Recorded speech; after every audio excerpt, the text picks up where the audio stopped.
Evening friends, I am Anita Kumari. Welcome to history classes. आज का topic है 11th क्लास का एनसीईआरटी बुक स्टार्ट कर दी हूँ। आज का टॉपिक है समय की शुरुआत से। जैसा कि आप लोग जानते हैं 9th क्लास क्लियर कर दी हूँ, एमसीक्यू बनाकर डाल दी है यूट्यूब पे। और 10th क्लास का 3 चैप्टर बचा हुआ उसको भी मैं डाल दूँगी एमसीक्यू बना करके। आज से स्टार्ट करने जा रही हूँ 11th क्लास का थ्योरी, जो कि बीपीएससी में क्वेश्चन बहुत सारे क्वेश्चन पूछे जाते हैं। जैसे 6-7 क्वेश्चन से ज़्यादा ही पूछा जाता है। तो TRA 4 बहुत जल्द आने वाला है, बीपीएससी TRA 4। तो जिनका भी हिस्ट्री और जीके जीएस रखे हैं, यह सभी का रहता है जीके जीएस, तो ये काम देगा आप लोग को। तो आज का क्लास इंटरेस्टिंग रहने वाला है सभी के लिए। तो ये समय की शुरुआत से है। चलिए देखते हैं क्या है। इस अध्याय में इस बात की चर्चा की गई कि मानव कब और किस रूप में सर्वप्रथम अस्तित्व में आया। ऐसा समझा जाता है कि कदाचित 56 लाख वर्ष पहले पृथ्वी पर ऐसे प्राणियों का प्रादुर्भाव हुआ जिन्हें हम मानव कह सकते हैं। मतलब इस अध्याय में हम लोग ये जानने की कोशिश करेंगे कि मानव कब और किस रूप में सर्वप्रथम अस्तित्व में आया था। और ये लगभग 56 लाख वर्ष पहले पृथ्वी पर इस प्राणियों का प्रादुर्भाव हुआ था, जिन्हें हम मानव कह सकते हैं। इसके बाद आदिम मानव के कई रूप बदले और कालांतर में लुप्त हो गए। आज हम जिस रूप में मानव को देखते हैं, जिन्हें हमने आगे आधुनिक मानव कहा, वैसे लोग 1,60,000 साल पहले पैदा हुए थे। कहने का तात्पर्य है कि कालांतर में क्या मानव आए और लुप्त हो गए, आदि मानव आए और लुप्त हो गए। मानव को देखते जिन्हें हम आगे आधुनिक मानव कहे थे, वे लोग 1,60,000 साल पहले पैदा हुए थे। पर यहाँ पे स्थिति ये आ जाता है कि लगभग 8,000 ईस्वी पूर्व तक मानव जो है वे क्या थे, मानव कहा। वैसे लोग जो 1,60,000 मतलब ये ईस्वी पूर्व में जो साल में आए थे, पैदा हुए थे, उन्हें लगभग 8,000 ईस्वी तक मानव का इतिहास के समय लंबे अरसे तक दौरान लोग दूसरों द्वारा मारे गए। और क्या करते थे, दूसरे द्वारा मारे गए, अपनी में से खुद में से अगर किन्हीं प्राणी का मृत्यु हो जाता था तो उनका मांस निकाल कर जानवरों का शिकार कर कर पेट भरते थे। पेड़ और पौधों से कंदमूल, फल और बीज आदि क्या करते थे, बटोर कर अपना पेट भरते थे आदि मानव। धीरे धीरे उन्होंने पत्थरों से औजार बनाना और आपस में बातचीत करना सीख गए।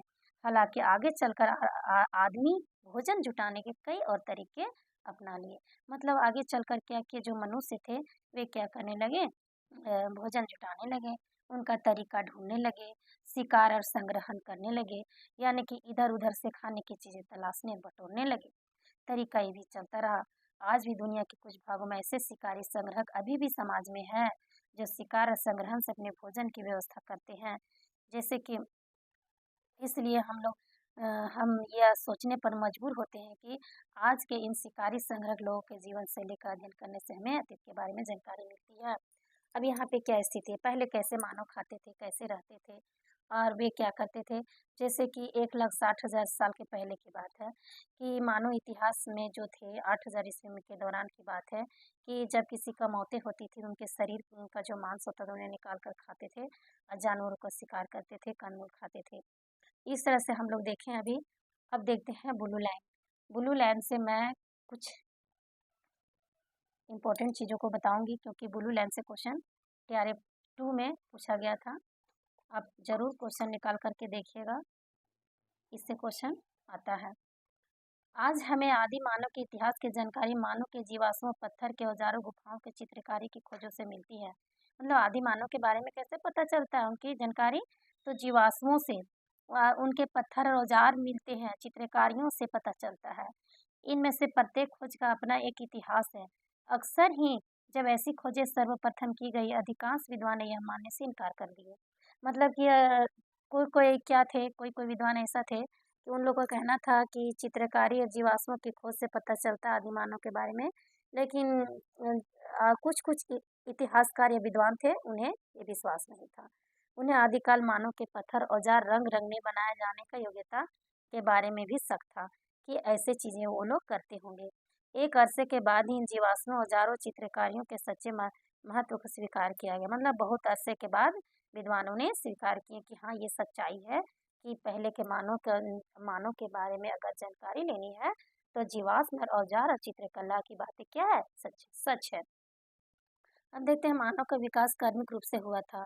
इस बात का साक्ष्य हमें मानव की उन प्रजातियों के जीवाश्मों से मिलता है जो अब लुप्त हो चुकी है। मतलब मानव का विकास जो कार्मिक रूप से हुआ था इसका साक्ष्य हमें मिलती है। फिर क्या होता है कि प्रजातियों के जीवाश्मों से मिलता है, पर क्या हो जाता है अभी वे जो जीवाश्म थे अब लुप्त हो चुके हैं। उनकी कुछ विशेषताओं के शारीरिक लक्षण के आधार पर मानव के भिन्न भिन्न प्रजातियों में बांटा गया है। जीवाश्मों की तिथि का निर्धारण प्रत्यक्ष रासायनिक विश्लेषण द्वारा किया जाता है। यहाँ से क्वेश्चन बन सकता है टीआरए 4 के लिए या फिर जेटेट के लिए कि जीवाश्मों की तिथि का निर्धारण कैसे किया जाता है, तो प्रत्यक्ष रासायनिक विश्लेषण के द्वारा किया जाता है। प्रत्यक्ष रासायनिक विश्लेषण के द्वारा अथवा उन परतों या तलछटों के काल का प्रोष के रूप मतलब उन परतों को तलछटों का काल के प्रोक्ष रूप से निर्धारण करके भी किया जाता है, जिनमें दबे हुए पाए जाते हैं। जब एक बार जीवाश्मों की तिथि यानी काल का पता पता चल जाता है तब मानव विकास का क्रम निर्धारित करना कठिन नहीं होता है। जब तिथि या जीवाश्म की जो तिथि होती है ना वो अगर पता चल जाएगा तो हमें मानव के विकास के क्रम को निर्धारण करना कठिन नहीं होगा। लगभग 200 वर्ष लगभग 200 वर्ष से पहले सर्वप्रथम जब ऐसी खोजें की गई थी तो अनेक विद्वान यह मानने को तैयार नहीं थे कि खुदाई से मिले जीवाश्म और पत्थर के औजार तथा चित्रकारी जैसे अन्य चीजें वास्तव में मनुष्य के आदिकालीन रूपों से संबंध रखती है। अब यहाँ क्या है 200 वर्ष पहले की बात है कि जब ऐसी चीजें की खोजें की गई थी और विद्वान को मानने को तैयार नहीं थे कि खुदाई से मिले जीवाश्म और पत्थर के औजार जो है वे क्या होते हैं, उनकी चित्रकारी इसे वास्तव में मनुष्य आदिकालीन रूपों से संबंध नहीं रखते हैं। लेकिन विद्वान की हिचकिचाहट आमतौर पर बाइबल। अब यहाँ पे क्वेश्चन हम ये वर्ड पे हम ज़्यादा जोर देंगे क्योंकि ये टीआरए 2 में ये क्वेश्चन पूछा था और बहुत लोग गलत मार के आए थे। जैसे कि पूछा था कि ये ओल्ड टेस्टामेंट क्या था, ओल्ड टेस्टामेंट क्या था। आप लोग टीआरए 2 क्वेश्चन यूट्यूब पर सर्च करके निकालिए, ये क्वेश्चन जरूर मिलेगा कि ये ओल्ड टेस्टामेंट क्या था। ये बाइबल के ओल्ड टेस्टामेंट में अभिव्यक्त इस धारणा पर आधारित थी कि परमेश्वर ने सृष्टि की रचना करते समय अन्य प्राणियों के साथ साथ मनुष्य को भी बनाया होगा। कहने का तात्पर्य ये है कि बाइबल के एक ओल्ड टेस्टामेंट है। क्या है? ओल्ड टेस्टामेंट है। इसमें अभिव्यक्त किया गया है, धारणा किया गया है कि परमेश्वर ने सृष्टि की रचना जब किए होंगे तो उस समय अन्य प्राणियों के साथ साथ मनुष्य को भी बनाया। विद्वान की विद्वानों की ऐसी हिचकिचाहट का एक उदाहरण देखिए। अगस्त 1856 ईस्वी में जब मजदूर जर्मनी के डेसेलफोर्ट नगर के पास नियंडर घाटी में चूने के पत्थर की खान की खुदाई कर रहे थे तो उन्हें एक खोपड़ी और अस्थि पंजर के कुछ टुकड़े मिले। ये चीजें एक स्थानीय स्कूली शिक्षक को कार्ले फुलरॉड को दे दिए। यहाँ पे क्या कहानी है कि 1856 में एक मजदूर थे जो जर्मन के डेसेलफोर्ट नगर के पास के रहने वाले थे जहाँ पे नियंडर घाटी थी। वहाँ पे क्या था कि वे चूने और पत्थर की खान जो है वो खुदाई कर रहे थे तो उन्हें एक खोपड़ी और अस्थि पंजर मिला और उस टुकड़े को ले जाकर एक स्थानीय स्कूल के एक शिक्षक को दे दिए।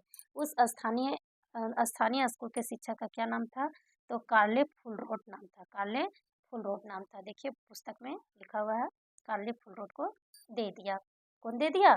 वे मजदूर। उसके बाद सौंप दी गई। उसके बाद फिर स्थिति क्या हुआ यहाँ पर देखिए, सौंप दी गई। जो एक प्राकृतिक इतिहासज्ञ थे जब के बाद जांच के बाद उन्होंने पाया कि वह खोपड़ी आधुनिक मानव की नहीं थी। जब स्थानीय स्कूल के शिक्षक थे उन्हें दे दिए वो मजदूर, तो वे बोले कि आधुनिक मानव की नहीं थी। फिर उन्हें प्लास्टर से उस खोपड़ी का ढांचा बनाया और उसे बॉन विश्वविद्यालय के शरीर रचना विज्ञान के एक प्रोफेसर हरमन सफहोसेन के पास भेज दिया। वे मजदूर क्या किए कि ये जो थे कहाँ के प्राकृतिक इतिहासज्ञ थे, जो वे क्या थे, प्रोफेसर थे और हाथ में हरमन सफहोसेन के पास भेज दिया और अगले ही वर्ष से क्या किए कि वो खोपड़ी को एक ऐसे मानव के रूप में है जो अस्तित्व में नहीं है। और उसके बाद सबसे पहले किन्हें दिया गया था? काले फुलरोट को। कौन दिए थे? तो एक मजदूर दिए थे। उसके बाद वे क्या किए कि एक प्राकृतिक इतिहासज्ञ थे जो बोन विश्वविद्यालय के वे प्रोफेसर थे, उन्हें वे खोपड़ी दे दिए सर्च करने के लिए कि ये आदि मानव है या फिर आधुनिक मानव है। तो हरमन सफहोसेन क्या किए कि वे क्या किए अगले ही वर्ष उन्होंने मिलकर एक शोध पत्र प्रकाशित किया जिसमें उन्होंने यह दावा किया कि यह जो खोपड़ी है ऐसे मानव का है जो अभी अस्तित्व में नहीं है। तो ये कहानी क्या थी? समय की शुरुआत में आदि मानव के बारे में, कैसे खाते थे, क्या खाते थे, कैसे रहते थे और किस तरह से उनका ये इतिहास में विख्यात हैं और किस तरह से उनका कर्मिक विकास हुआ है। अब देखते हैं फिर ब्लू वाला, ब्लू कलर का जो है वर्ड लिखा हुआ है, बहुत इम्पोर्टेंट है। उनके इस दावे को स्वीकार नहीं किया गया या घोषित कर दिया गया। यह खोपड़ी एक ऐसे व्यक्ति का जो बहुत बात का समय में हुआ था। मनुष्य के कर्मिक विकास का अध्ययन में एक युगांतरकारी घटना है। एक युगांतरकारी क्या है? घटना है। एक बार की बात है जब 24 नवंबर 1859 को तब घाटी जब मनुष्य की उत्पत्ति के विकास में बात चल रहा था, तो वे चार्ल्स डार्विन नाम के एक क्या थे, वो मानव मनुष्य की उत्पत्ति से संबंधित वे कुछ खोज कर रहे थे। तो वे एक उनका इनका चार्ल्स डार्विन की एक पुस्तक है, on the origin of species. इनका एग्जाम में पूछ सकता है कि चार्ल्स डार्विन की इनमें से कौन सी पुस्तक है, तो on the origin of species प्रकाशित हुई। उस पुस्तक में प्रथम संस्करण की सभी 1250 प्रतियां उसके प्रकाशन के दिन ही हाथों हाथ बिक गए थे। मतलब ये पुस्तक क्या हुआ था कि 1250 प्रतियां क्या था, हाथों हाथ बिक गया था। किनकी पुस्तक? तो चार्ल्स डार्विन की पुस्तक। कौन सी पुस्तक? On the origin of species पुस्तक। डार्विन ने इस पुस्तक में दलाली दी थी कि मनुष्य मानव बहुत समय पहले जानवरों से ही कर्मिक रूप से विकसित होकर अपने वर्तमान रूप में आया है। मतलब डार्विन ये कहने कहने के लिए वे तत्पर है, उन्होंने ये कहा है इतिहासकारों से कि पहले जानवर के रूप में पहले के मानव थे और वर्तमान में भी विकसित रूप में आ गए हैं। अब देखिए खोपड़ी में दिखाऊंगी, देखिए खोपड़ी, ये निरस्थल मानव की खोपड़ी है। कुछ लोग ने इस खोपड़ी की पुरातनता को स्वीकार नहीं किया है और यह बताया है यह खोपड़ी तो किसी मूर्ख या जड़बूझी प्राणी का है। देखते हैं आगे, आगे क्या है। अभी 4 प्रकार के मानव का खोपड़ी दिखाऊंगी इस पुस्तक के माध्यम से। इस पुस्तक में है मानव के कर्मी विकास की कहानी, आधुनिक आधुनिक मानव के पूर्वज। अब यहाँ क्या है सो देखिए, 4 तरह की खोपड़ी है। खोपड़ी क एक वानर की है, अभी दिखाते हैं खोपड़ी क। देखिए ये जो है खोपड़ी क है एक मानव, ये किस वानर का है। उसके बाद देखिए खोपड़ी ख, खोपड़ी ख में क्या है, देखिए खोपड़ी ख ये है, ये ऑस्ट्रेलोपिथिकस है। पहला क खोपड़ी क्या था? वानर का। दूसरा क्या था? ख क्या था? ऑस्ट्रेलोपिथिकस। अब देखते हैं ग। ग नंबर का खोपड़ी क्या है? होमो इरेक्ट्स। ग